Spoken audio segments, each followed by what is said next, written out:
अस्सलाम वालेकुम। ये क्वेश्चन कई बार पूछा गया है, अब भी पूछा जा रहा है कि अगर एडमिशन भेजने के बाद रोल नंबर स्लिप आ जाती है और एग्ज़ाम स्टार्ट हो जाते हैं, ऐसे में अगर हम एग्ज़ाम नहीं देते या कई बार ऐसा होता है कि कुछ पेपर अटेंड कर लिए लेकिन उसके बाद वाले जो आपके पेपर्स हैं वो आप अटेंड नहीं करना चाहते, अगर आप ये एग्ज़ाम नहीं देते, एब्सेंट रहते हैं, तो ऐसे में क्या प्रॉब्लम हो सकती है, कौन सी सिचुएशंस हैं जिनमें आप एग्ज़ाम छोड़ सकते हैं, मुकम्मल तफसीलात आप इस वीडियो में जानेंगे। इसके साथ साथ मैं आपको ये भी बताता चलूँ कि चाहे आपने इम्प्रूवमेंट का एडमिशन भेजा, चाहे आपने फ्रेश एग्ज़ाम का एडमिशन भेजा, चाहे आप रीअपियर होना चाहते हैं, चाहे आप सप्ली का एग्ज़ाम देना चाहते हैं, इन तमाम एग्ज़ाम में अगर आप एब्सेंट रहते हैं तो क्या कंडीशंस होंगी, बोर्ड के क्या रूल्स अप्लाई होते हैं, ऐसे में मुकम्मल तफसीलात आप इस वीडियो में जानेंगे। तो चलिए शुरू करते हैं। देखिए, सबसे पहले मैं बात कर लेता हूं, जो इम्प्रूवमेंट वाले जो स्टूडेंट्स हैं वो बाज़ औक़ात इस चीज़ को फेस करते हैं, यानी कि पहले वो एडमिशन भेज देते हैं, एडमिशन चला गया, जैसे ही पेपर्स स्टार्ट होते हैं तो कई वजूहात की बिना पर वो ये सोचते हैं कि अगर मैं पेपर ना दूं, आम तौर पे ये होता है कि उनकी तैयारी नहीं होती, एडमिशन भेज देते हैं लेकिन तैयारी ना होने की वजह से फिर चांसेस भी आजकल आपको दिए जा रहे हैं, 4 चांसेस हैं, तो ये सारी चीज़ें देख के वो एग्ज़ाम नहीं देते। देखिए, पहले इम्प्रूवमेंट वालों की बात कर लेता हूँ। अगर इम्प्रूवमेंट का कोई भी स्टूडेंट, अगर आप एब्सेंट रहते हैं, पेपर में पेपर नहीं देते, तो आपके रिज़ल्ट कार्ड पे तो एब्सेंट लिखा आएगा लेकिन उस रिज़ल्ट कार्ड की कोई वैल्यू नहीं होगी। आपका जो पहले वाला रिज़ल्ट था वही रिज़ल्ट बरकरार रहेगा। अगर आप उसी रिज़ल्ट को आगे एडमिशन के लिए यूज़ करें तो ठीक है, लेकिन अगर आप इम्प्रूव करना चाहते हैं तो फिर से आपको नेक्स्ट चांस में एग्ज़ाम देने के लिए एडमिशन भेजना पड़ेगा। ये इम्प्रूवमेंट का जो रूल है, एब्सेंट होने की सूरत में बोर्ड की तरफ से वो इसी तरह है जैसा कि मैंने आपको अर्ज़ किया। लेकिन जो दूसरे जो कैटेगरीज़ है जिसमें आपका फ्रेश एग्ज़ाम है या सप्ली एग्ज़ाम है या फिर रीअपियर एग्ज़ाम है, ऐसी सूरत हाल में क्या होगा? देखिए, ऐसी सूरत हाल में अगर आप एब्सेंट रहते हैं तो आपके रिज़ल्ट पे तो एब्सेंट लिखा आएगा, लेकिन ऐसे में आपके लिए ज़रूरी होगा कि वो एग्ज़ाम आपको फिर से देना पड़ेगा, क्योंकि सप्ली की सूरत में या फ्रेश एग्ज़ाम की सूरत में या रीअपियर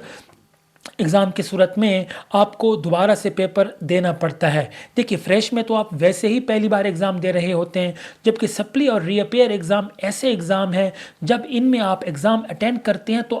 ऑटोमेटिकली आपका जो पहले वाला रिज़ल्ट होता है वो कैंसल तस्वुर किया जाता है, ख़ास तौर पर रीअपियर की सूरत में। तो अगर आप रीअपियर हो रहे हैं या सप्ली का एग्ज़ाम दे रहे हैं, कोशिश करें कि अगर आपकी तैयारी नहीं भी है तब भी आप एग्ज़ाम लाजमी अटेंड करें, अगले एग्ज़ाम में फिर से आप बैठ जाएं, क्योंकि अगर आप एग्ज़ाम में नहीं बैठते तो आपका जो चांस है वो काउंट होगा। अब मिसाल के तौर पे सप्ली के 3 चांसेस आपको दिए जाते हैं, अगर आप पहला चांस मिस कर देते हैं, उसमें आप एग्ज़ाम नहीं देते या आप एब्सेंट रहते हैं, तो आपका जो चांस होगा वो कंसीडर किया जाएगा, वो काउंट किया जाएगा। तो कोशिश करें एग्ज़ाम मिस न करें, एग्ज़ाम में बैठ जाएं, चाहे आपकी तैयारी नहीं है, उस एग्ज़ाम को एक्सपीरियंस करें और फिर से अगले एग्ज़ाम में तैयारी करके आप एडमिशन भेज के उस एग्ज़ाम में बैठ सकते हैं, ख़ासतौर पर सप्ली वाले। तो मैं आपको यही अर्ज़ करना चाह रहा हूँ कि एब्सेंट रहने का कोई फ़ायदा नहीं। पहली बात तो ये है कि अगर आपकी तैयारी नहीं होती या कोई भी वजह है, वो आपको एडमिशन भेजने से पहले ही सोचना चाहिए कि आया आपको एडमिशन भेजना है या नहीं। अगर आपकी तैयारी नहीं है तो फिर आप एडमिशन ही ना भेजें। एडमिशन आप भेजते हैं, फ़ीस पे करते हैं, पैसे भरते हैं, फिर टाइम भी वेस्ट होता है, लेकिन आप एग्ज़ाम छोड़ देते हैं, ये सरासर आपका नुकसान है। ऐसे में अच्छा है, अगर आप एग्ज़ाम नहीं देना चाहते, तैयारी नहीं है, तो अपनी आप तैयारी जारी रखिए, एडमिशन ना भेजें, अगले चांस में आप दोबारा अपीयर हो सकते हैं। कोशिश करें, अगर आपको रीअपियर होना है या सप्ली एग्ज़ाम देना है तो कोशिश करें कि टाइम इस पे वेस्ट ना करें। पहले इतने चांसेस आपको नहीं दिए जाते थे, लेकिन अब चांसेस बढ़ा दिए गए हैं, लेकिन अब आप